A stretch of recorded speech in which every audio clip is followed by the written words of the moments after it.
Alright, it's Greg here again. Once again working on the Mustang Widebody Foxbody. Today I figured I'd show you kind of what's involved in the process of working on these fender flares. But first I'd show you what's kind of made behind them. It started with these aluminum frames. That's where all the bolt holes are. There's one aluminum frame, and then I made a lip out of aluminum and then welded them all. And then I fiberglassed over everything, and so now, because my fiberglass work wasn't that great, now I get to go back over them and try to smooth them out with fiberglass infused Bondo and then just regular Bondo to try to smooth them out. So ideally this one needs to look like this one by the time we're finished.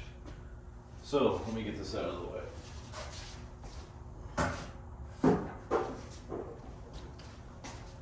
So as you can see, I've laid down some fresh fiberglass putty. So now I just need to knock out some of these high areas. And I'm going to start with a file. I like this old school file. It's got the beveled edge on one side and then the flat on the other, and it's heavy serrate and then kind of light on both sides. Anyway, it's good for knocking down where the connects each filter. You can see it takes it right off. You just gotta kind of know when to back off a little bit, because it will leave deep gouges that are hard to sand out if you go too deep.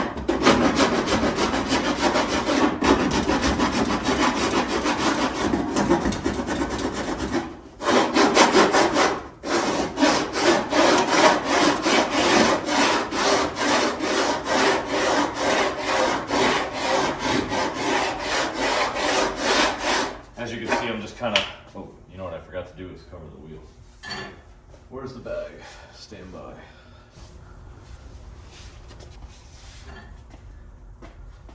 Okay, we're back. Put the bag on. Forgot to cover the wheel. Just don't want to get all this dust on there. Just keep it simple, easier to clean. Anyway, so back to it. Like I said, just trying to use the heavy serrate to try to knock this down. I'm not very good at laying this stuff, so I make a mess, and I have to do a lot of sanding to compensate.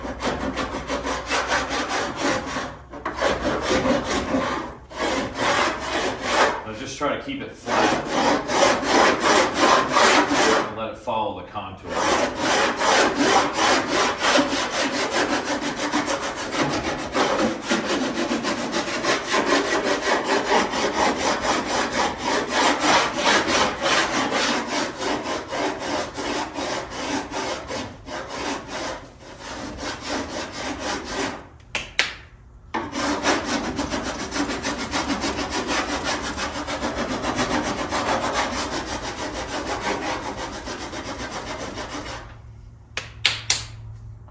Sometimes it gets plugged up on you.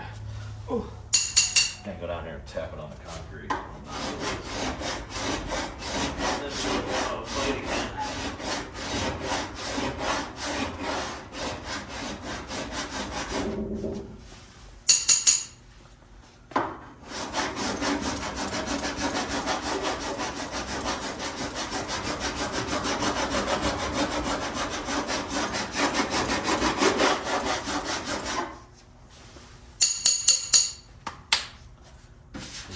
High spot right here. I'm trying to knock down before I switch to sandpaper.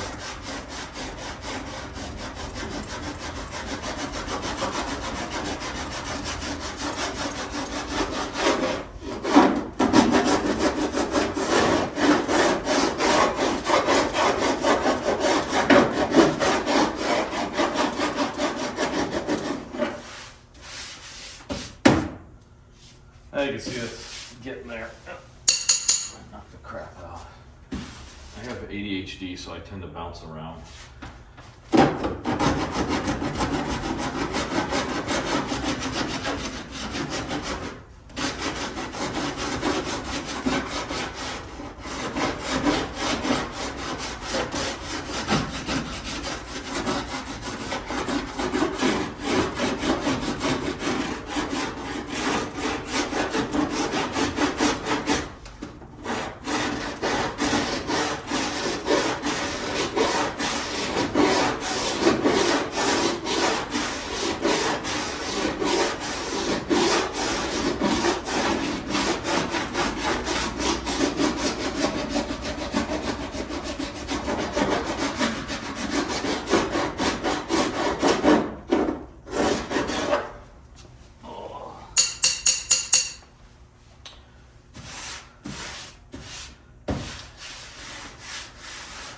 now you see why this is taking so long, because it is just a time-involved process.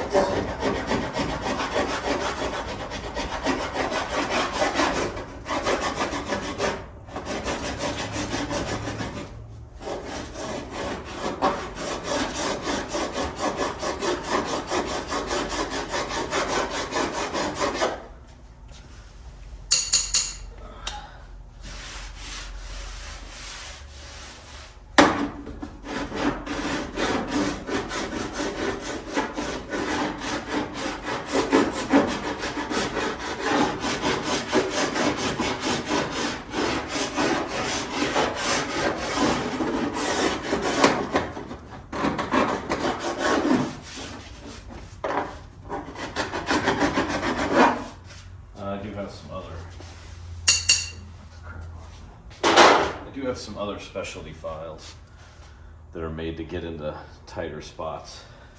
So don't get in here where I did a really bad job in the edge. Knock all the slop out.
I laid it in there thick, so like I said, now I'm paying the price of having to file on it quite a bit, and then I will have to sand on it quite a bit as well.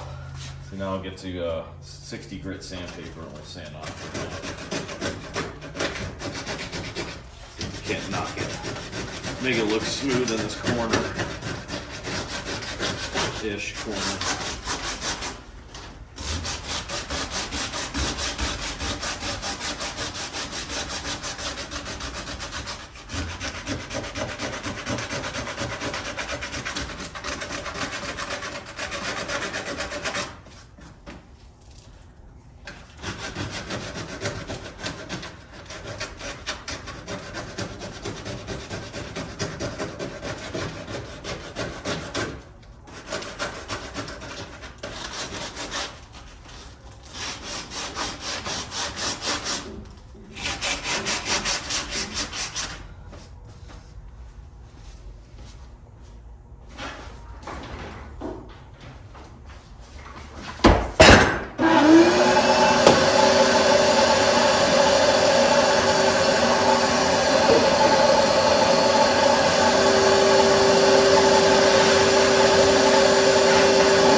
Starting to see a little bit of fiberglass, so back off a little bit right on that spot.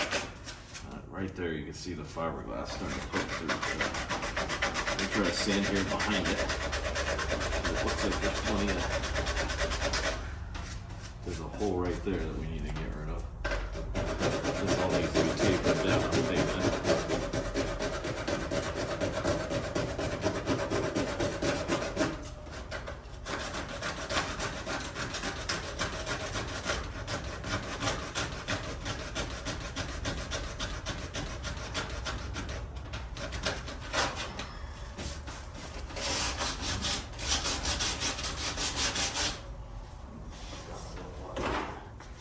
Sometimes it helps to just grab a little block of wood, which does help. I got a sandpaper strip.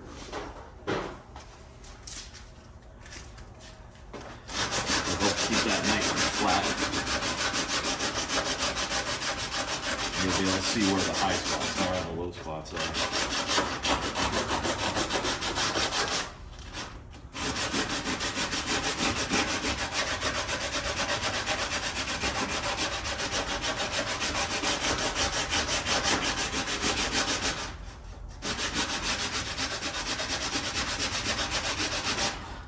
It's like, gotta make sure it starts seeing that fiberglass. I back off, so like right here, it's still low. So I get the edge a little more.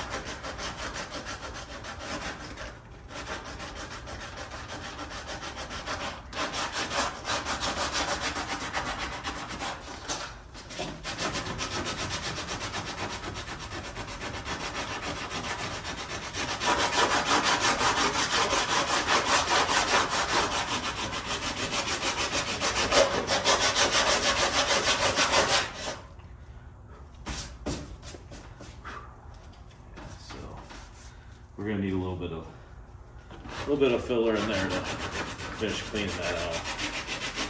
It's still got some low spots. I'm starting to hit.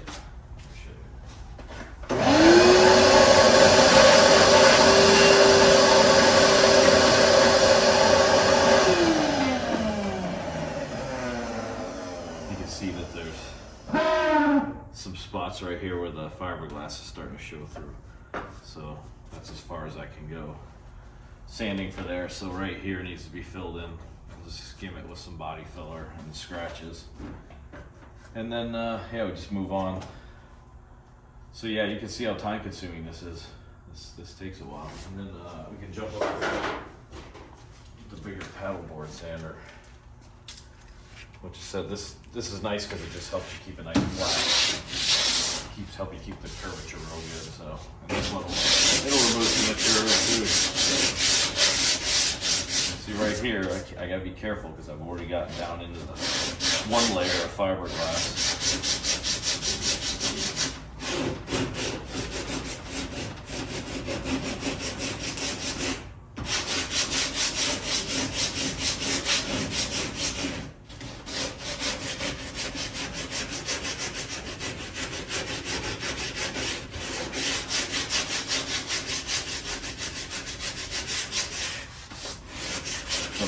Right now I'm trying to maintain that reveal on the fender there. So I put some material in there to build it up a little bit because it's low. I just gotta knock it down and then blend it.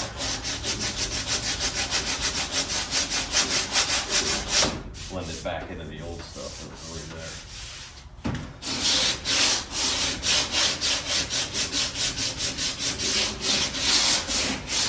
Same thing up here. Build it a little bit.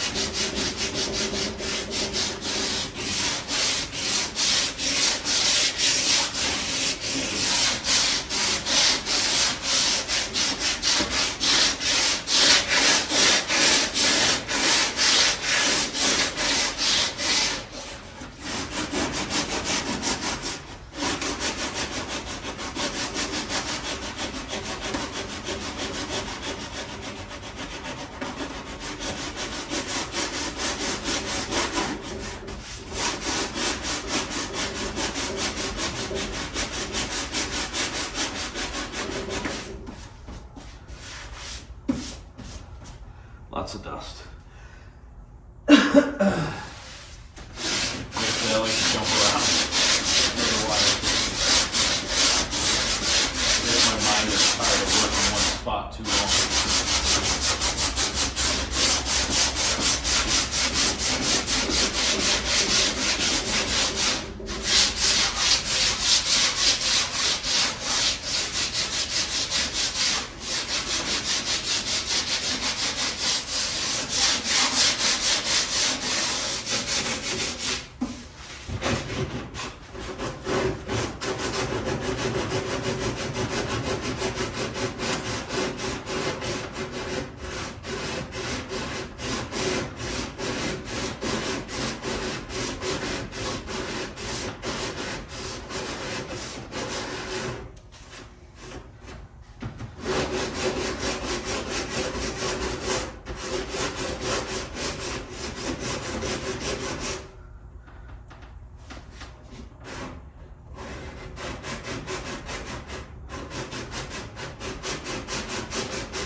clean up real quick.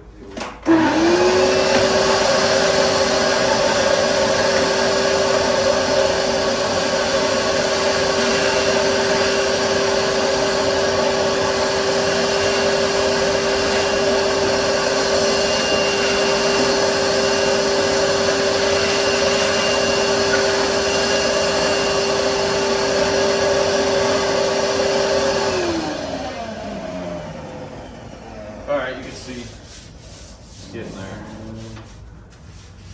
This spot's looking better, so like I said, once I get it close, then I can go back and start using lightweight filler. And it's a lot easier to sand it. It'll shape and be a lot smoother. So anyway.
All right, got a fresh layer of mud on that one after that long round of sanding. So I hung it back on the car to get it out of the way, let it dry, and I'm gonna go ahead and start sanding on the back one. So here we go.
All right, so the front one's almost dry enough. We can start sanding on it again. The back one, as you saw, I got the first layer of mud on the front side. And as you can see, because the fiberglass is so rough, I gotta really put that stuff on thick. And that's why I'm using the green fiberglass infuse, because it can handle that thickness better than regular Bondo. And you gotta remember, these are just to cover the wheels. I'm not trying to make this a show car. This is for function, you know? So I'm not really too worried about it. That's why I'm not gonna like finish them, paint them yet, because we'll just, we'll see how they go for a season. And if they last a year or two, then maybe we'll paint them to match the car and make it look nice. Anyway, I got another thing of mud to do on the back side of the rear. And then we'll get back to sanding again, unfortunately for me.